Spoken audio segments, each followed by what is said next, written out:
Tackle Junkies, what's going on, everyone? Really appreciate you guys and gals for clicking on the video. Hang with my boys today, and the plan for today is to get Big Shursky on the Baitcaster. You guys may remember a few years back we got him on one, but he kind of wussed out. Went back to spinning gear, which there's nothing wrong with that, but he just more comfortable with spinning. So basically the next day after I taught him, he was already back on spinning gear. But he's actually going to fish some tournaments here soon. I was like, dude, if you're gonna get into tournament fishing, you gotta learn how to use a baitcaster. So this is going to be kind of a refresher for Fat Stacks, and I figured I would take you guys along with us and show you guys how to do it as well. Maybe give you a few pointers if you guys are new to using a baitcaster. Now, before we hop into how I set my reel up, I want to talk about the equipment, as I feel it's just as important as setting your reel up properly, and it's probably often overlooked. Now, I'm using the Akuma Guide Select cranking rod, okay? It has mono spooled up on the reel. This is the Akuma Hakai. I got a video on that reel, I'll link it down below.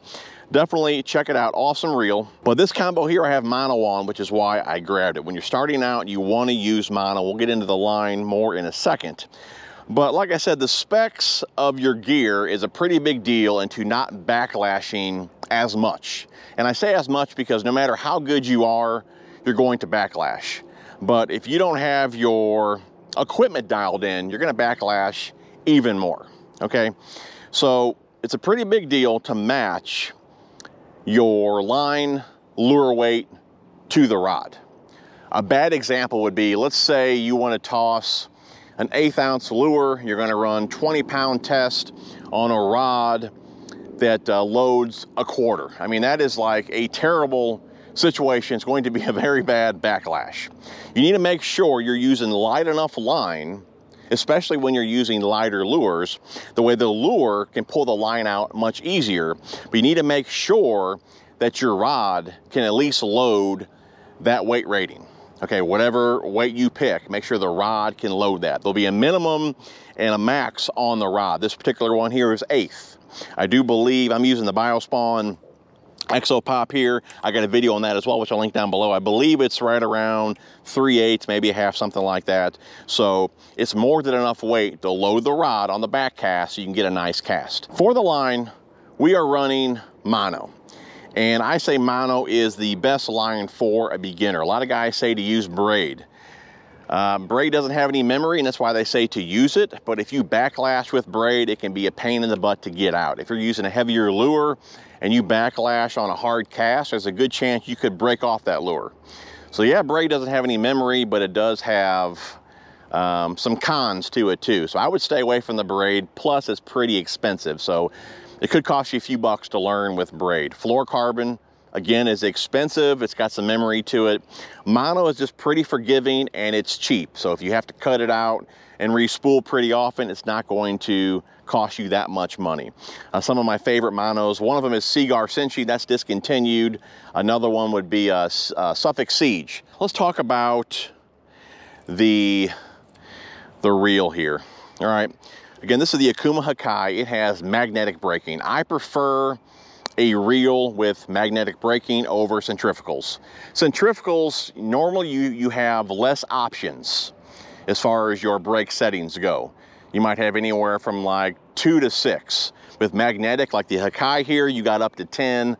On a lot of Daiwa reels, you got up to like 20. You just have more adjustments on a magnetic braking system. So I prefer that one. Seems like with the centrifugals, obviously you have less adjustments, so you have to do more adjustments with the tension knob. And for a beginner, I like to tell you guys to leave that alone. So if you're going to choose a reel in the beginning, I would go with one that has magnetic braking. So like I said, this one here has 10, and we're gonna start it on 6. Usually more than half is good, okay? Now the tension knob, okay, this is a big one. A lot of guys will say to have that tension knob loose to where the lure falls on its own. Not too fast, but falls on its own. And when it were to hit the carpet or the water, your spool would stop. That works, okay? But the way I'm going to tell you to set it up, you don't even have to thumb the spool in the beginning. So I'm going to make mine much tighter to where I actually have to shake the rod to get it to drop, okay? And I'll show you guys why. So like I said, I have the brake setting on 6. That tension knob is fairly tight.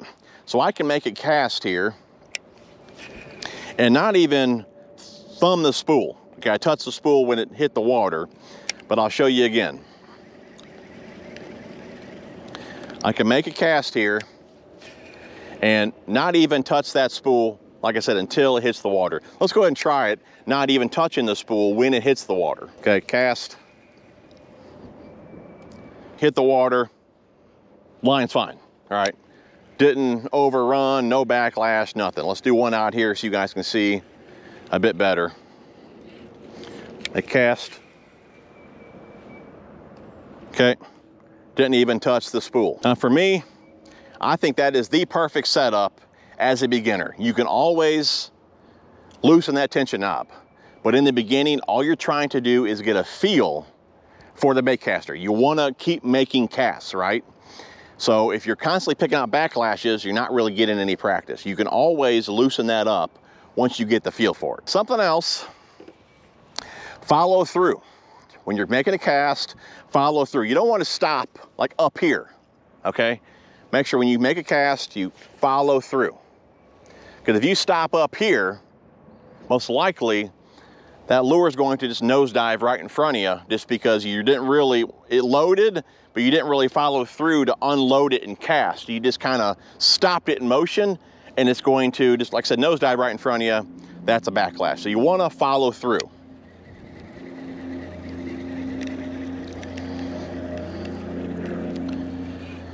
Now another thing is going to be is how you hold your wrist, okay? And how you actually cast. You have less range of motion, okay, this way. So you want to go this way, okay? So not like this, you want to go like this. So before I bring Mike up here, the last thing I want to talk about is casting overhead, like you've seen here, or sidearm, all right? It's kind of funny, 20-something years ago when I started bass fishing, I couldn't cast over my head, but my wife could. But I could cast sidearm and she couldn't. So just make sure whichever way you choose to start with, that you follow through. And I think that's kind of the deal with overhead, is I wasn't following through. I was backlashing a lot. The lure was coming down right in front of me because I wasn't following through. After I loaded the rod up, I was just stopping. So just make sure you follow through with either over your head or sidearm. You need to learn both of them. Definitely learn both of them. They both have a place while you're fishing. Okay, you're not gonna be able to go over your head when you're trying to get under trees. I have a pretty good video on how to toss lighter lures. I show you guys a technique in that video, which I'll link down below. Definitely check that one out. But just make sure you follow through with whichever way that you're casting. Mike, that should be it. I don't think I can give you any more pointers, man. We talked about the gear, we talked about the line, the reel setup, we got it nice and tight for you. Talked about following through, how you should hold your wrist. It's put up or shut up time, boy. Let's do this, all right? Should be it, Mike. Now, like I did show, you don't need to thumb the spool, but if you want to put just a little bit of pressure on there, you can, because you're not really familiar with the motion. Like I said, you only really did it that one time. You're not familiar with the motion. So you want to make sure you are casting hard enough, just because it may still overrun. Even though I do have that spool tension knob tight, if you don't cast hard enough, it still may loop up, okay? But I think you can do it. Big Sharksky. I'm gonna step to the side here. Obviously we got you with that camera and this camera here. So I'll step over here. I don't want a treble hook in my face. Now remember the way I showed you to do it. That's it. Hold it. Side, right? It's the side. Yeah, well, there you go. Well, we don't need to work the, we don't need to work the popper. What if I want to work? I need to show that you can use a baitcaster. Oh. So watch the camera behind you there. Go over your head. Turn your wrist. Okay. Let's try to get it this way so the camera can pick that up too from back there. No, it's not hooked camera. Overhand or side? Well, whatever's comfortable for you. I mean, I think you've, even spinning, you do overhead, so. Now, don't hook me now. Let me see the reel there. All right. Go straight out there.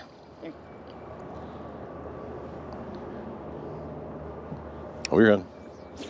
See that there though? You went like this. Okay, you didn't turn your wrist. You have more range of motion this way. So I mean, you're still making a cast. No overrun, no backlash. Yeah, you just have more range of motion this way versus this way. Okay. Okay? Yeah. No overrun, no backlash. Mike's still trying to work the popper as he's reeling it in super fast. Well, there's a big splash over there. I see him the whole time I was shooting video. Yeah. So let's give us a good cast. I mean, great distance. Let's see your reel. You can see there, I mean, no overrun, no backlash. Mike's working the popper again.